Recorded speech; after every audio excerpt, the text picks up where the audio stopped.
Hi guys, welcome to the first day of automation and robotics. We're going to use this presentation to kind of go through some basics, looking at the grading policy and PowerSchool codes, late assignment policy, and then what we're going to be covering during the quarter.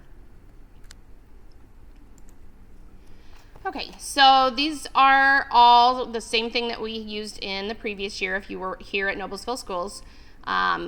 So the PowerSchool codes will remain the same. The grading policy is a little bit different for each teacher, so I want to make sure to take a look at that.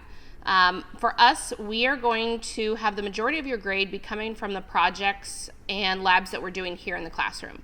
So they are weighted at 70% of your grade. Your quizzes, which you will have 2 during the quarter, 1 to review mechanisms and 1 to review programming at different spots in the quarter. And then bell work is going to consist of lots of different things. It could also be articles we're having you read. It could be vocabulary. It could be responses to things that we've been doing, or it could be kind of a preview of material that we might be covering. So sometimes they're questions to look at the topic ahead of time, and they're also going to be sometimes spot checks in the middle. But those will go all in that 10% category.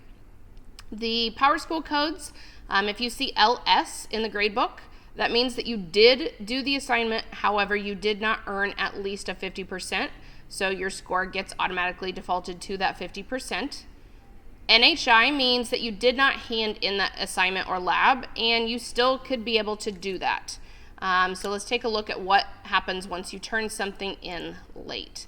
So late assignments, you're going to receive a 10% deduction off of whatever score you earned.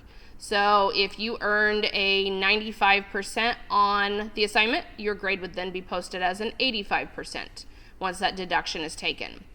The late policy, though, means that it's something basically you didn't turn in or you forgot. If you are out sick for an appointment or you're out sick for the day, just make sure you check in, okay? You have to check in once you return back to school to be given your new due date or to be given the alteration to that lab so that you're able to complete it.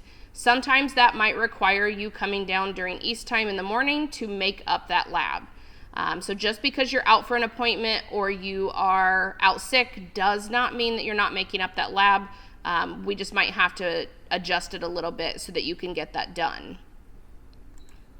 All right, so let's take a look at the items for the quarter.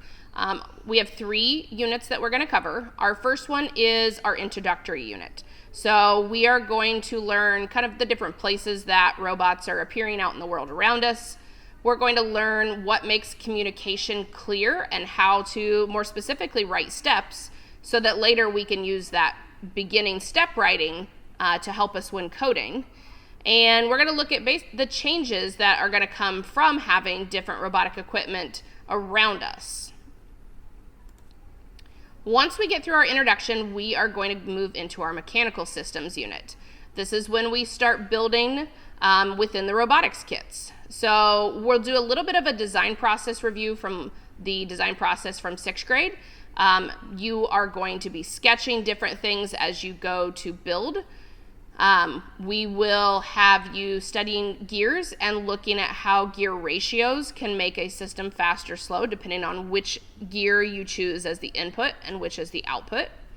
As you're building, you are going to be going through a week worth of basic building of mechanisms so that you can get familiar with the robotics parts. After we have built all of those different mechanisms, then you're going to create a windmill. Our final unit is going to be our automated systems. This is where we take those different mechanisms and then add power to them. We will look at 2 different programming systems. We will look at programming in Robot C, and then we're also going to look at programming in VEX Code VR. So we'll have a little bit of practice in both of those. We'll look at different code behaviors and then pseudocode, which pseudocode is like language for the human, so it's a little bit more user-friendly, and how that can translate into what we are typing in our code. And then we are going to make a car. We call it the Dragster Lab.